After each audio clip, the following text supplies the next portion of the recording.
Well, at last we have some sunshine and there's a nice little breeze, and I'm not kidding you, it's for me it's like a summer's day. It's getting warm now, and when you're doing this sort of work, you do get hot and you generate a lot of heat. So we're just doing some preparation on the lawn here. I just want to pick up on the recent video about there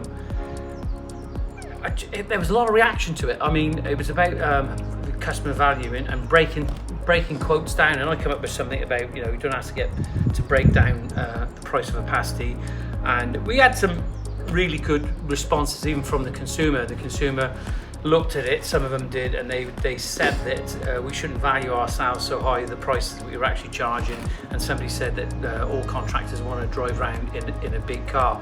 I don't personally want to drive around in a big car. I'd rather spend my money somewhere else. But they were implying that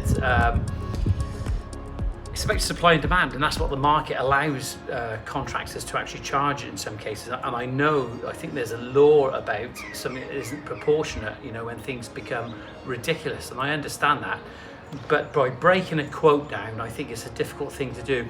If you've got basically two elements to a project, you've got the materials and you have the labour, but what people don't see is the running costs and of running a business.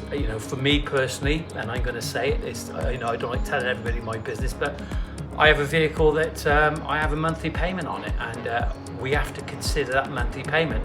I also have a trailer that I invested. It was capital investment from the business that I put back into the business, so I'm able to run. It's a tool of the job, and there are many tools of the job that we buy and we replenish on a regular basis.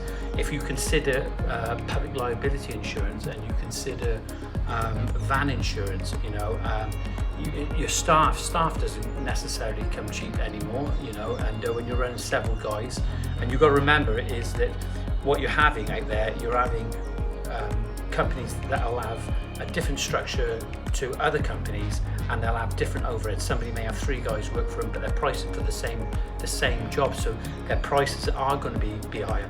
But one thing that a customer pointed out to me this morning, because her husband is a contractor and he's a plasterer, and she said, John, but what they got to try and understand is they're buying your knowledge and your skill set, okay? And I totally agree with that. If you're able to do a job really well with the limit the problems, and things going nice and smooth, I think that's worth extra money in itself anyway.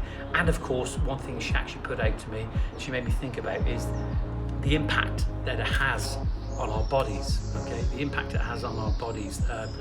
I personally have a private healthcare. Okay, simply because.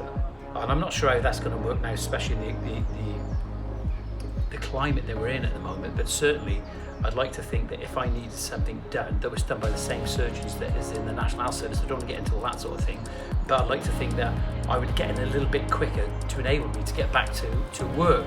And if I needed sort of regeneration and sort of and sort of getting better and some physio after it, that I'll have it. And that's what this job does, make a real impact on your body. It's hard toil, as they say. It's not easy, so we have to look after our bodies, and we do that by having certain things like healthcare and medical care put in place. So there's loads and loads of different things that wasn't get mentioned, but I'm sure this conversation will go on. If you've got any questions, just drop us an email, info@greentoplandscapes.co.uk. Just go to the website, www.greentoplandscapes.co.uk. I want to hear from you. I want to know what you think.